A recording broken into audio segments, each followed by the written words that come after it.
اور کروڑ ہاں شکر اس کا کہ اس نے پیارے محبوب کا ہمیں امتی بنایا، پیارے محبوب کا ہمیں امتی بنایا۔ ہم کسی اور گھرانے میں بھی پیدا ہو سکتے تھے، یہ اللہ تعالیٰ کی توفیق ہے کہ ہم مسلمانوں کے گھر میں پیدا ہوئے اور نبی کا کلمہ پڑھنے والے پیدا ہوئے۔ دنیا میں بھی پیارے محبوب کی رحمت لامحدود ہیں۔ کریم آقا علیہ الصلوۃ والسلام دنیا میں آئے، ہماری فکر دنیا میں تھے، ہماری فکر جب دنیا سے جانے لگے ربی حبلی امتی کی صدائیں ہیں۔ حضرت فضل بن عباس رضی اللہ تعالیٰ عنہ سے روایت ہے، جب پیارے محبوب علیہ الصلوۃ والسلام کو لحد مبارک میں اتارنے لگے، اتارا گیا، حضرت فضل بن عباس جو آپ کریم آقا علیہ الصلوۃ والسلام کے چچا زاد بھائی ہیں، اب وہ قبر کے کریم آقا علیہ الصلوۃ والسلام کا جو مزار مبارک ہے وہاں پہ ارد گرد ایسے گھوم رہے ہیں۔ پہلے سیدنا ابو بکر صدیق رضی اللہ تعالیٰ عنہ نے دیکھا کہ اے فضل کچھ بات کرنا چاہتے ہو، کریم آقا علیہ الصلوۃ والسلام سے کچھ پوچھنا چاہتے ہو، بتانا چاہتے ہو، کچھ بات کرنا چاہتے ہو؟ تو آپ نے فرمایا، جیسے حضرت فضل بن عباس رضی اللہ تعالیٰ عنہ نے کفن مبارک کی گرہ کھولی، کریم آقا علیہ الصلوۃ والسلام کا ودھا کا چہرہ دیکھا، کیا دیکھتے ہیں کہ کریم آقا علیہ الصلوۃ والسلام کے لبہائے مبارک جنبش میں ہیں، کریم آقا علیہ الصلوۃ والسلام کے لبہائے مبارک ہل رہے ہیں۔ جب فضل بن عباس رضی اللہ تعالیٰ عنہ نے اپنے کانوں کو قریب کیا تو کیا سنتے ہیں کہ ربی حبلی امتی کی صدائیں آ رہی ہیں۔ کریم آقا علیہ الصلوۃ والسلام دنیا سے پردہ فرما رہی ہیں، قبر مبارک میں لیٹے ہوئے ہیں، امت کی فکر ہے، ربی حبلی امتی۔ اگر غاروں میں گئے اللہم اغفر لی امتی، ربی حبلی امتی، اے اللہ میری امت کا معاملہ میرے سے۔ اور اللہ تعالیٰ نے بھی فرمایا وَلَسَوْفَ يُعْطِيكَ رَبُّكَ فَتَرْضَىٰ، کہ محبوب ہم آپ کو راضی کریں گے۔ ہم پیارے محبوب علیہ الصلوۃ والسلام نے ہمارے لیے اتنا کیا، کریم آقا علیہ الصلوۃ والسلام کی رحمت لمحہ بلمحہ قدم بقدم ہم پر برس رہی ہے، لیکن ہم نے کریم آقا علیہ الصلوۃ والسلام پر کبھی درود و پاک پڑھا؟ کریم آقا علیہ الصلوۃ والسلام کا فرمان عالی شان ہے، نماز قائم کرو، نماز میری آنکھوں کی ٹھنڈک ہے، قرۃ عینی فی الصلاۃ، نماز میری آنکھوں کی ٹھنڈک ہے۔ کیا ہم نے کبھی کریم آقا علیہ الصلوۃ والسلام کی آنکھوں کو ٹھنڈک پہنچائی ہے؟ اگر بیٹا یا بیٹی گھر میں وہ ہمیں کہہ دیتا ہے کہ ابا جی مجھے یہ چاہیے، ہمارے دل کی دھڑکن ہے، ہماری آنکھوں کی ٹھنڈک ہے، ابھی ایک لمحہ نہیں گزرنے پاتا، وہ دن نہیں گزرتا، ہم اپنے بچوں کی خواہشات کو پورا کر دیتے ہیں، وہ ہماری آنکھوں کی ٹھنڈک ہے۔ اب کریم آقا علیہ الصلوۃ والسلام اس دن کو یاد کرو کہ جب باپ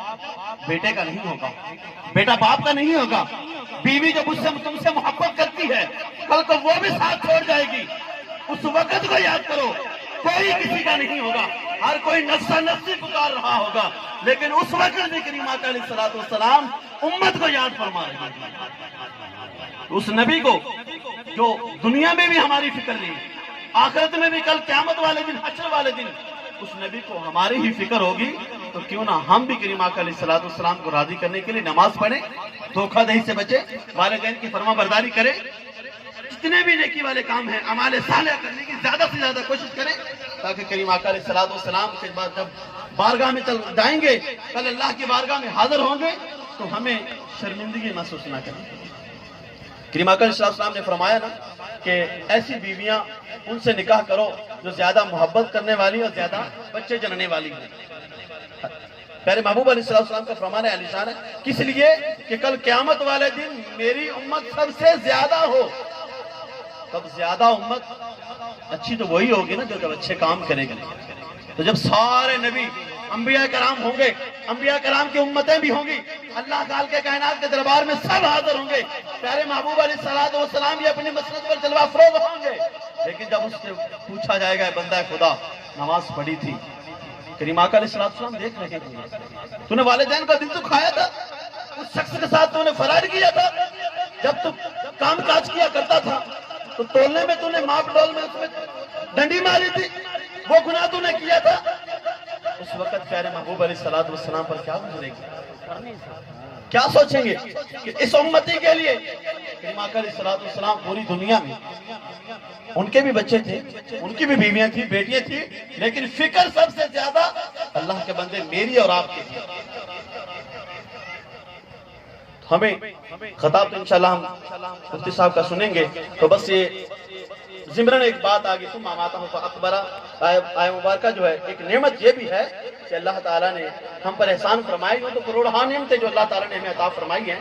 کہ ایک نعمت یہ بھی ہے کہ ہمیں اللہ تعالیٰ مرنے کے بعد قبر عطا فرماتا ہے۔ اللہ کے بزرگ ہیں اللہ بخش تونسوی رحمۃ اللہ تعالیٰ علیہ، ان سے کسی کافر نے پوچھا کہ یا شیخ، یا حضرت، آپ اپنے مرنے والوں کو مرنے کے بعد دفناتے کیوں ہیں؟ ہم تو جلا دیتے ہیں، ہندو لوگ جلاتے ہیں نا، ہم دفناتے ہیں۔ تو آپ نے فرمایا اگر میں اس کا جواب دوں تو کوئی ناراض تو نہیں ہوگا؟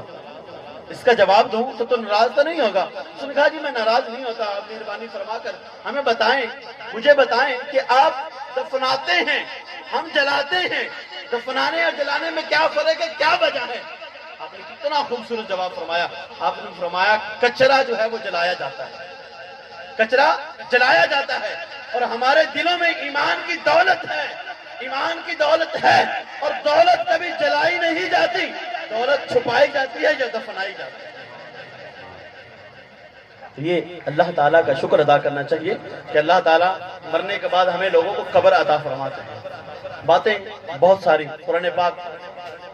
ہمارے سامنے ہے، سیکھیں، پڑھیں، عمل کریں، اور اپنی اور اپنے بچوں کی تعلیم و تربیت اس انداز سے کریں کہ دنیا میں بھی رہیں تو ہمارا نام اونچا ہو، اور کل محبوب کی بارگاہ میں بھی جائیں تو پکارا جائے گا فلاں بن فلاں آ جائے، پھر پتا چلے گا یہ فلاں بن فلاں کی کیا اوقات ہے جب کریم آقا علیہ السلام کے سامنے جائیں گے۔ تو بہرحال جتنے بھی کلمات کہے گئے، اللہ تعالیٰ کی بارگاہ میں دعا ہے کہ اللہ تعالیٰ ہم سب کو عمل کرنے کی توفیق عطا فرمائے۔ صلی اللہ تعالیٰ علی حبیبی محمد وعلی